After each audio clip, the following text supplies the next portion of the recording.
안녕하세요. 스마일 힐링숲 미소와 사랑을 싣고 여러분 찾아갑니다. 매주 월요일에 보내드리는 성공신화. 오늘은 아버지는 스님, 아들은 목사가 된 권오희 목사의 성공신화를 소개합니다. 태어나서 3살 때 할머니 댁에 맡겨져 살았고 지금까지 어머니의 얼굴도 모르고 동생은 어디로 입양되었는지 생사조차 모르고 살아가고 있습니다. 어머니가 4분이신데요. 3번째 어머니는 무당이신데 뇌출혈로 돌아가셨고 지금 어머니는 4번째 어머니십니다. 이런 사실을 보면 얼마나 마음고생하며 외롭게 살았을까 짐작이 갑니다.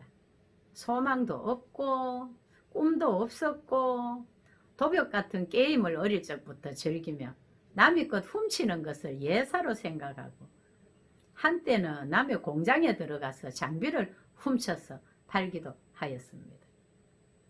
애정 결핍으로 인한 정서적인 심리가 나쁜 곳으로 발전되어서 그냥 닥치는 대로 살았던 거지요.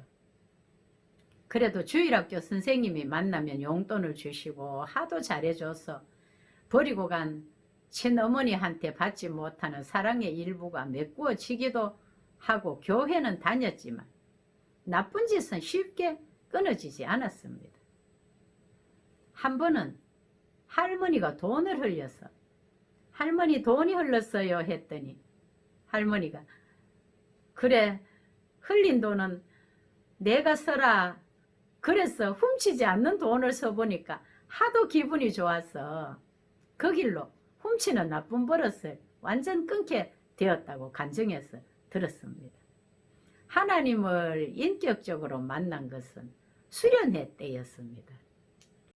수련회 강사가 여러분은 하나님이 만든 걸작품입니다 하면서 설교를 하시는데 수련회 분위기가 안 그래도 마음에 들지 않아서 속아서 온 것 같고 속이상에 하나님 원망하고 앉아 있었습니다. 당신이야 작품이겠지. 나는 친엄마 얼굴도 모르고 공부도 못했고 나쁜 짓은 다 했고 실업학교 겨우 나왔는데 당신이야 인물도 잘생기고 목사가 되었으니 걸작품이지. 속으로 이렇게 욕을 하면서 도저히 더 이상 못 앉아있고 뛰쳐 나왔지만 갈 데가 없고 무서워서 다시 돌아가서 수련회 현장에 앉아 있었습니다. 조장이 다가오더니 어제도 그거 불러 샀더니 당신은 사랑받기 위해 태어난 사람 이걸 또 부르는 거예요. 그러더니 친구들이 다 둘러앉아서 권오희 오희의 이름을 부르면서 오희는 사랑받기 위해 태어난 사람 하면서 손을 펴고 자기 이름을 넣어서 노래를 불러주었습니다. 보니까 진지해요. 친구들이 눈물까지 흘리면서 진심으로 사랑을 표현하는 모습을 보고 여태껏 어느 누구한테도 사랑한다는 말 한 번 들어본 적이 없었던 그는 조장들과 친구들을 통해 하나님의 사랑이 느껴지더니 갑자기 그 조장의 품에 안겨 한없이 울었답니다. 그 품이 하도 따뜻해서 나도 커서 나 같은 아이들을 따뜻하게 안아줘야 되겠다는 마음을 품게 되었는데 그때 하나님의 음성인지 내가 너를 사랑한다 이 음성이 들렸어요. 사랑한다는 말을 듣는 순간 엄마의 그리움일까 이게 무슨 소리야?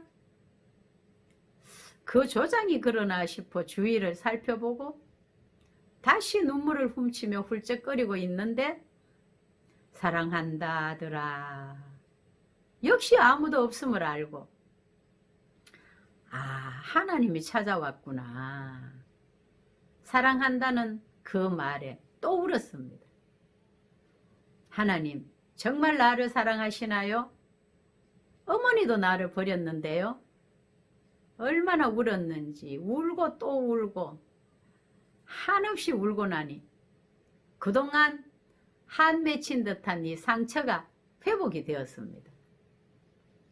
수련회를 다녀온 후 환경은 그대로인데 세상을 보는 눈이 달라졌습니다. 제일 비참하고 억울하게 살아온 지난날, 내가 제일 불쌍하고 억울한 인생을 살았다고 생각했는데 나 같은 자를 사랑한다고 하신 하나님의 음성을 듣고 나니까 나도 살아갈 이유가 있다고 꿈을 가지게 되었습니다. 나도 저 친구들처럼 기쁘게 찬양하고 이 사랑을 전하면서 남을 도와주며 살아야겠다 굳은 결심을 하게 되었습니다. 상처가 치유되고 나니까 이전에 즐기던 나쁜 짓을 다 버리게 되었고 자존감이 회복되어 살아갈 이유를 찾게 되었습니다. 은혜를 받고 나니까 뭐 표정도 바뀌고 얼굴이 밝아지고 학교에서는 회장, 교회에서도 리더로 주목받으며 거듭난 신앙생활을 하다가 신학을 하고 목사가 되어 결혼하여 자녀까지 생겼습니다. 주로 대형 교회에서 사역을 하다 보니 많은 아이들의 이름을 잘 알 수가 없는 그런 벽에 부딪히게 되자 야 이러다가 내가 사꾼 목사 되겠다 싶어서 대형 교회는 나 아니라도 갈 사람이 많으니 오히려 작은 교회를 택하여 섬기기 시작했습니다. 지금은요 제주도에서 나무와 숲 학교를 설립하여 본인과 같이 사랑이 필요하고 꿈을 잃은 청소년들을 위해 보람된 삶을 살면서 하나님의 은혜와 사랑을 전하는 역전 인생이 되었습니다. 이런 권오희 목사를 통하여 다음 4가지를 생각해 봅니다. 첫째, 누군가 흘려보낸 사랑은 언젠가 열매로 돌아오는 것을 볼 수 있습니다. 주일학교 선생님이 어머니도 없이 할머니 집에서 살고 있다는 것을 알고 어머니처럼 따뜻하게 대해주고 용돈을 챙겨주시면서 보살펴주신 그 사랑이 있었습니다. 그 사랑의 열매가 오늘날 제주도에 나무와 숲 학교가 설립되었고 그곳에서 오늘의 주인공 권오희 목사는 그가 받은 사랑을 아이들에게 마음껏 흘려보내며 또 하나의 열매를 기대하게 되었습니다. 2번째는 하나님의 때에 만나주시는 하나님을 볼 수 있습니다. 그의 환경을 보면 비관하고 낙심하고 비행 청소년이 되어 참으로 불행한 인생을 살 수밖에 없는 상황이었지만 수련회를 통해 찾아오신 하나님을 인격적으로 만난 이후 새로운 삶을 살게 되었습니다. 3번째는 죄인을 찾아오시는 하나님을 볼 수 있습니다. 사랑을 받지 못해 자존감이 낮을 대로 낮아져서 마음대로 죄를 짓고 살았지만 그런 가운데서 죄인을 찾아오신 하나님을 볼 수 있습니다. 마가복음 2장 17절 나는 의인을 부르러 온 것이 아니요 죄인을 부르러 왔다고 예수님께서 말씀하셨습니다.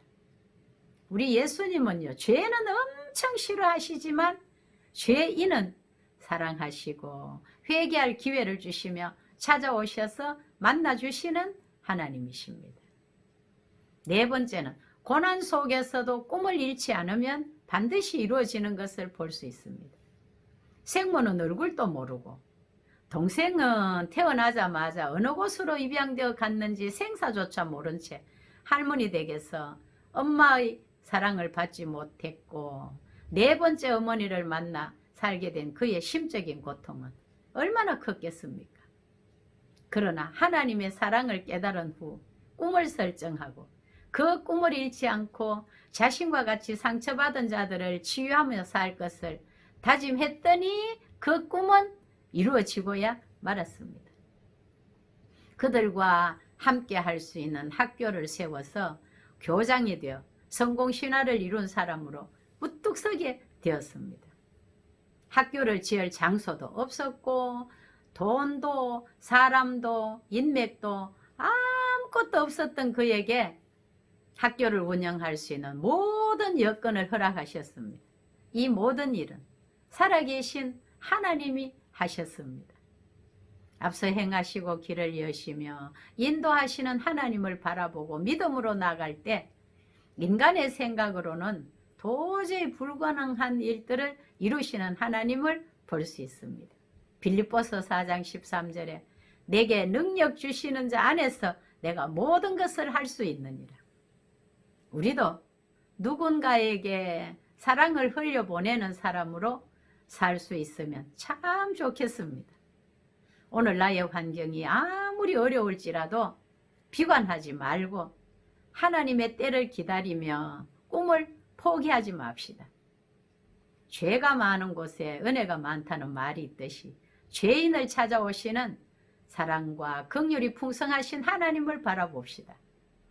오늘 나의 고난이 크면 클수록 다가올 축복이 더 클 것을 기대하면서 오늘의 환경을 이겨내고 승리하는 저와 여러분들이 되기를 우리 주 예수 그리스도의 이름으로 간절히 기도합니다. 아멘. 좋은 일이 일어납니다.